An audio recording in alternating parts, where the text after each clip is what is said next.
બરોબર. Thermocouple selection છે, બરોબર, કે તમે કોઈ થર્મોકપલ છે કઈ રીતના સિલેક્ટ કરશો, તો એના બેસિસ ઉપર ક્રાઇટેરિયા આપવામાં આવ્યા છે.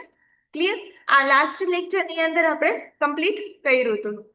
હવે નેક્સ્ટ જોઈએ કે તમે જે થર્મોકપલ યુઝ કરો છો એનું આઉટપુટ શેમાં મળે છે. ફર્સ્ટ ક્વેશ્ચન, કેની અંદર તમને આઉટપુટ મળે છે? મિલીવોલ્ટની અંદર. ઇન્સર્ટ ઇલેક્ટ્રિકલ ફોર્મની અંદર તમને શું મળે છે? આઉટપુટ મળે છે. એનો મિનિંગ શું થયો કે ફિઝિકલ વેરિયેબલ છે, બરોબર, એને કન્વર્ટ કરવામાં આવે છે કેની અંદર?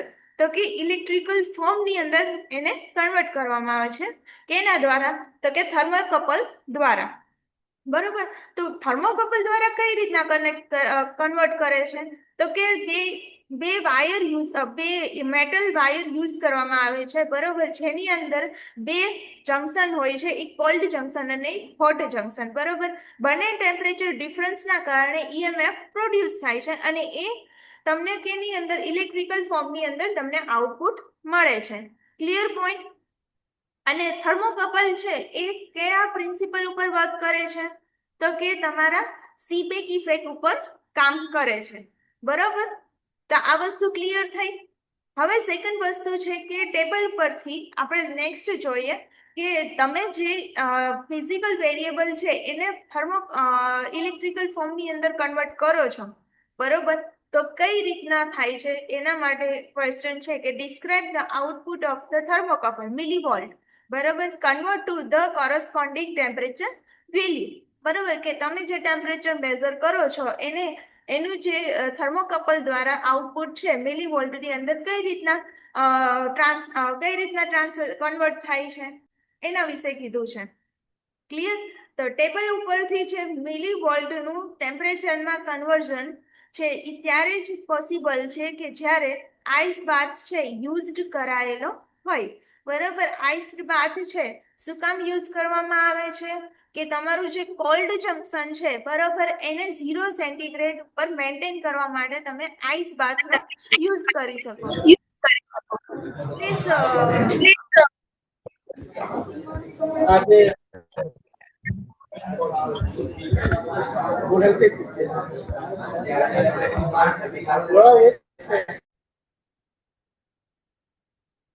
ઓકે.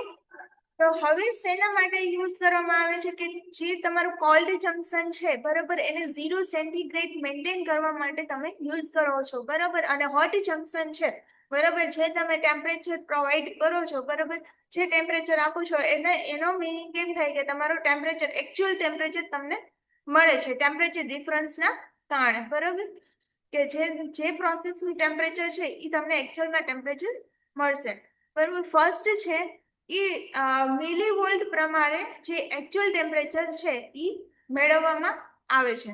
કોઈ ટેબલ છે, બરોબર, એ ટેબલ અકોર્ડિંગ તમારે શું કરવામાં આવે છે કે તમારે એકચ્યુઅલમાં જે ટેમ્પરેચર મિલીવોલ્ટ પર ના પ્રમાણે જે એકચ્યુઅલ ટેમ્પરેચર છે એ શું કરે છે? મેળવવામાં આવે છે. ધારો કે એકચ્યુઅલ ટેમ્પરેચર તમારો 25 સેન્ટીગ્રેડ છે, તો એટ એ ટાઈમ તમારે કેટલા મિલીવોલ્ટ મળશે, બરોબર, એ જોવામાં આવે છે.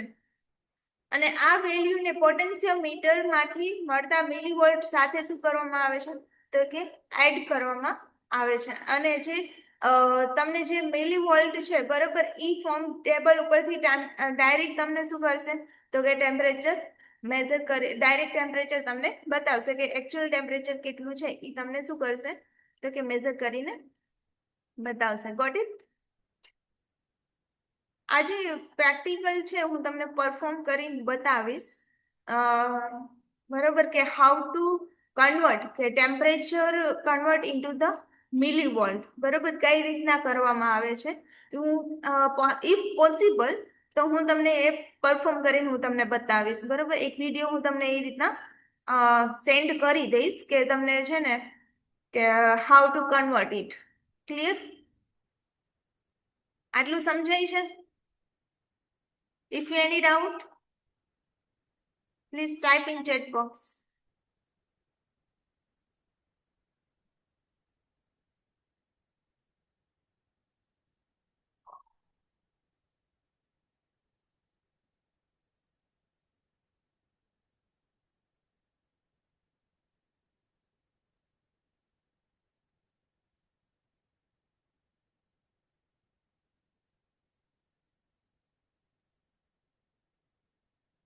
ઓકે, નેક્સ્ટ ટોપિક જોઈએ. આ વસ્તુ એક યાદ રાખજો કે ક્વેશ્ચનની અંદર તમને એક્ઝામની અંદર પૂછવામાં આવે છે કે classify the various thermocouple. Clear? તો બધા થર્મોકપલ છે એનું ક્લાસિફાઈ કરવાનું કહે છે, અને ટેમ્પરેચર રેન્જ, મેટલ અને કલર આ ઇમ્પોર્ટન્ટ કોષ્ટક છે. બરોબર, એક વસ્તુ યાદ રાખી લેજો કે હરેક થર્મોકપલ છે એનું ટેમ્પરેચર છે બરોબર કઈ રીતના, રેન્જ શું છે ને બરોબર, મેટલ શું છે એ બધું યાદ રાખજો ખાલી.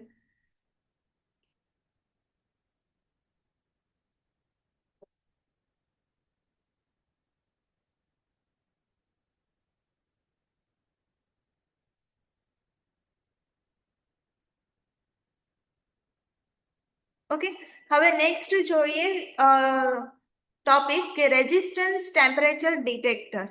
રેઝિસ્ટન્સ ટેમ્પરેચર ડિટેક્ટરને શોર્ટ ફોર્મ શું કહે છે તમે? આરટીડી. ક્લિયર? આરટીડી નું બેઝિક જે કન્સ્ટ્રક્શન છે એ આપણે જોઈએ ઇઝ અ એલ્યુમિના પાવડર. બરોબર, અહીંયા શું હોય છે? એલ્યુમિના પાવડર હોય છે. આ જે બે વાયર હોય એ કેના બનેલા હોય છે? તો કે પ્લેટિનિયમ વાયરના હોય છે.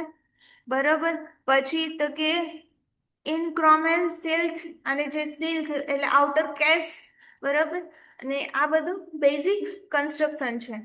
હવે જો એનું વર્કિંગ જોઈએ કે ટેમ્પરેચર વધવાની સાથે અમુક ધાતુઓ છે એ ઇલેક્ટ્રિકલ રેઝિસ્ટન્સ ટેમ્પરેચરના વધારાના સમપ્રમાણમાં હોય છે. બરોબર, કે કોઈ બી જો મેટલ છે, સિમ્પલ વે કહી શકું કે કોઈ બી મેટલ છે એને જે ઇલેક્ટ્રિકલ રેઝિસ્ટન્સ ટેમ્પરેચર છે બરોબર, ઇલેક્ટ્રિકલ રેઝિસ્ટન્સ ટેમ્પરેચર જો ઇન્ક્રીઝ થાય તો એના ઈ જે વધે છે બરોબર, ઈ ટેમ્પરેચર ઈ ક્યારે વધશે? જ્યારે તમે ટેમ્પરેચર છે ઇન્ક્રીઝ કરો છો. અને બને કેવું? ઇઝ અ પ્રપોઝનલમાં હોય. જ્યારે તમારું ટેમ્પરેચર ઇન્ક્રીઝ થાય છે ત્યારે કોઈ બી મેટલનો જે ઇલેક્ટ્રિકલ રેઝિસ્ટન્સ ટેમ્પરેચર છે ઈ એના ઇન્ક્રીઝના એના જે ઇન્ક્રીઝના સમ પ્રમાણમાં શું કરે છે? ઇન્ક્રીઝ થાય છે. બરોબર, ઈ વધશે તો આ વધશે. તેમજ જો આપણે કોઈ કેલિબ્રેટેડ મટીરિયલ છે બરોબર, એના જે વાયરનો જે ઇલેક્ટ્રિકલ રેઝિસ્ટન્સ છે બરોબર, ઈ માપવામાં આવે તો વાયરનું ટેમ્પરેચર છે ઈ તમે શું કરી શકો? તો કે મેઝર, તમને ટેમ્પરેચર મેઝર છે, વાયરનું ટેમ્પરેચર મેઝર છે ઈ તમે જાણી શકો. કઈ રીતના?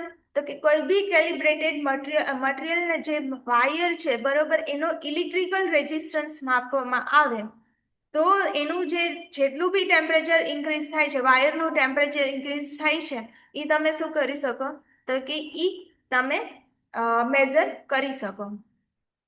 હવે જો આરટીડીમાં છે આપણે, મેં તમને શું કીધું કે આ જે રેઝિસ્ટન્સ યુઝ કરવામાં આવે છે એ શેના બનેલા હોય છે? જે તો કે આરટીડીમાં જે પ્લેટિનિયમ, કોપર બરોબર, આ બધી જે મેટલ છે એ એનો યુઝ કરવામાં આવે છે. તેની અંદર તો કે આરટીડીની અંદર બરોબર, મોસ્ટલી યુઝડ પ્લેટિનિયમ. રેઝિસ્ટન્સ એલિમેન્ટ્સમાં સામાન્ય રીતે જે લાંબા સ્પ્રિંગ જેવા વાયર્સ છે એનો યુઝ કરવામાં આવે છે. હવે જો આપણે શું યુઝ કરી છે? રેઝિસ્ટન્સ યુઝ કરી છે. તો રેઝિસ્ટન્સ એલિમેન્ટ માટે જે તમે યુઝ કરો છો ધીસ વન બરોબર, એના માટે લોંગ અને સ્પ્રિંગ આનું જે કન્સ્ટ્રક્શન હશે એ કેવું છે? એક તો લાંબુ અને સ્પ્રિંગ ટાઈપ જેવું બરોબર વાયર્સ જે એ યુઝ કરવામાં આવે છે. અને એક શું કરે છે કે એને મેટલ શીથની અંદર બંધ ક્લોઝ કરવામાં આવે છે. This is a metal sheath. આ જે આઉટર કેસ દેખાય છે તમને, એને શું કહેવામાં આવે છે? મેટલ શીથ કહેવામાં આવે છે. બરોબર, હવે જો રેઝિસ્ટન્સના એલિમેન્ટની આજુબાજુ જે પોર્સેલિન ઇન્સ્યુલેટર હોય છે, જે વાયર અને મેટલ શીથ વચ્ચે શું કરે છે? શોર્ટ સર્કિટને અટકાવે છે. એક વસ્તુ યુઝ કરવામાં આવે છે બરોબર, થીસીસ. આ જે આ દેખાય છે આ તમારો વાયર છે બરોબર, પ્લેટિનિયમ વાયર યુઝ કર્યું છે. અને આ જે તમારું છે આઉટર કેસ બરોબર. હવે એ બંનેની વચ્ચે જે આ પોર્શન દેખાય છે, આ પોર્શન છે એ શેના માટે યુઝ કરવામાં આવે છે? તો કે શોર્ટ સર્કિટ ન થાય બરોબર, એના માટે યુઝ કરવામાં આવે છે પોર્સેલેન ઇન્સ્યુલેટર. બરાબર, મિનિંગ જ કહે છે કે ઇન્સ્યુલેટર, એઝ અ ઇન્સ્યુલેટર તમને યુઝ કરવામાં આવે છે. શેના માટે? તો કે તમારું જે શોર્ટ સર્કિટ ના થાય એના માટે. હવે જો રેઝિસ્ટન્સ જે એલિમેન્ટ્સની આજુબાજુ સોરી પ્લેટિનિયમ વાયરની બંને બાજુએ શું કરે છે તો કે લીડ છે એ લગાડેલી હોય છે. See this is a lead. ઉપર ટોપ સાઈડ જોશો ને તો એ શું છે તો કે લીડ છે, બરોબર. એ લીડ લગાડવામાં આવે છે. જ્યારે આ ઇન્સ્ટ્રુમેન્ટને જેનું ટેમ્પરેચર મેઝર કરવાનું હોય તે લિક્વિડ અથવા ગેસના કોન્ટેક્ટમાં શું કરવામાં આવે છે તો કે એને મૂકવામાં આવે છે. એટલે જે જગ્યાએ જે પ્રોસેસનું તમારે ટેમ્પરેચર મેઝર કરવું છે એ જગ્યાએ તમારે શું કરો છો એને મૂકો છો, બરાબર. અને મેટલ શીથને ઝડપથી તે માધ્યમના ટેમ્પરેચર જેટલી ગરમ થઈ જાય છે. હવે આ જે મેટલ શીથ છે, બરોબર, એ સ્પીડલી ગરમ થશે. જે તમારું જે ટેમ્પરેચર મેઝર હશે, બરોબર, ટેમ્પરેચર હશે એ અકોર્ડિંગ એટલું ગરમ થઈ જશે. હવે આ જે ટેમ્પરેચર ચેન્જીસ આવે છે જેનાથી જે શીથની અંદર જે આ વાયર છે, બરોબર, આ પ્લેટિનિયમ વાયર આપણે યુઝ કરેલો છે એ શું થશે ગરમ અથવા તો ઠંડો થશે. જે તમારું ટેમ્પરેચર હશે એ અકોર્ડિંગ શું થશે પ્લેટિનિયમ વાયર છે એ હીટઅપ થશે અથવા તો ઠંડો થશે. ક્લિયર? તો આના જે રેઝિસ્ટન્સમાં જે ચેન્જીસ આવે છે, બરોબર, એ ચેન્જીસ છે એ સીધો એટલે શું ડાયરેક્ટલી, બરોબર, ડાયરેક્ટલી ટેમ્પરેચર સાથે શું કરવામાં આવે છે તો કે કેલિબ્રેટ કરવામાં આવે છે. જેટલું રેઝિસ્ટન્સની અંદર ચેન્જ આવશે એટલું જ તમારું એટલે મીન્સ ઇનશોર્ટ ટેમ્પરેચરની અંદર જે ચેન્જીસ આવે છે એટલું જ તમારા રેઝિસ્ટન્સની અંદર ચેન્જીસ આવશે. Clear that? સિમ્પલી શેના બેસિસ ઉપર વર્ક કરે છે કે રેઝિસ્ટન્સ અકોર્ડિંગ જેટલું તમારું રેઝિસ્ટન્સમાં ચેન્જીસ આવશે એટલું તમારું ટેમ્પરેચર હશે, બરાબર, એના અકોર્ડિંગ કેલિબ્રેટ કરેલું હશે. મોસ્ટલી કેસીસની અંદર શું યુઝ કરવામાં આવે છે, બરોબર, પ્લેટિનિયમ વાયર, બરોબર. સેકન્ડ કયો યુઝ કરે છે?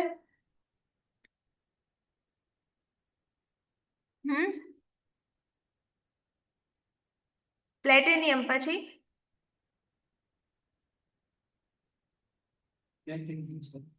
કોપર, પછી નિકેલ, બરોબર. આ બધા વાયુ છે એ શું યુઝ કરવામાં આવે છે, બરોબર. Clear point? This is your basic working of the RTD, બરોબર. આરટીડી નું બેઝિક વર્કિંગ છે. ક્લિયર છે?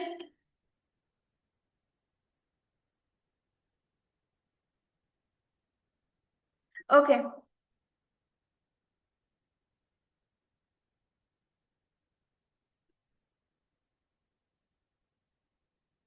હવે નેક્સ્ટ લેક્ચરની અંદર આપણે જે તમારું આરટીડી છે, બરોબર, 2 વાયર આરટીડી, 3 વાયર આરટીડી અને 4 વાયર આરટીડી, બરોબર, આટલા જે ટાઈપ્સ ઓફ આરટીડી છે એ આપણે જોશી નેક્સ્ટ લેક્ચરની અંદર. આટલું તમને ક્લિયર હોય તો ઇફ યુ એની ક્વેશ્ચન તો type in chat box, otherwise leave the meeting.